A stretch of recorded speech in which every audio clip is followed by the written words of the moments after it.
अस्सलाम वालेकुम व्यूअर्स, कैसे हैं आप सब। उम्मीद करता हूँ आप सब खैरियत से होंगे। आज का हमारा टॉपिक है रोजाना बोलचाल इंग्लिश में दिलचस्प फ़िक़रात। चलिए देखते हैं कि डेली बेसिस में कौन से फ़िक़रात हैं जो डेली बेसिस पे हम यूज़ कर सकते हैं। जल्दी से तैयार हो जाओ, गेट रेडी फास्ट। जल्दी से तैयार हो जाओ, गेट रेडी फास्ट। मैं तैयार हूँ, आई एम रेडी। मैं तैयार हूँ, आई एम रेडी। ये ठीक है, दैट्स राइट। मुझे जाना है, आई हैव टू गो। मुझे जाना है, आई हैव टू गो। एक बार फिर once more, एक बार फिर once more। फिक्र ना करो, don't worry। फिक्र ना करो, don't worry। ऐसा क्यों, why so।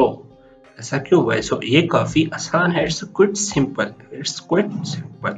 इधर आओ, come here। इधर आओ, come here। मैं बैठ नहीं सकता, I cannot sit। मैं बैठ नहीं सकता, I cannot sit।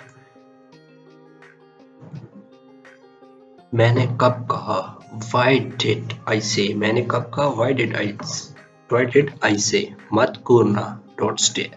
मत घूरना, don't stare। काफी मुश्किल, hard enough। काफी मुश्किल को आप जस्ट बोल सकते हैं hard enough। इसे वहीं रखो, keep it there। keep it there। ये मुमकिन नहीं, it's not possible।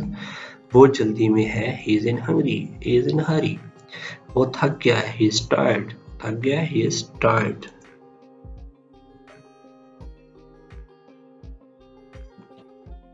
क्या देख रहे हो, वट आर यू लुकिंग। क्या देख रहे हो, वट आर यू लुकिंग।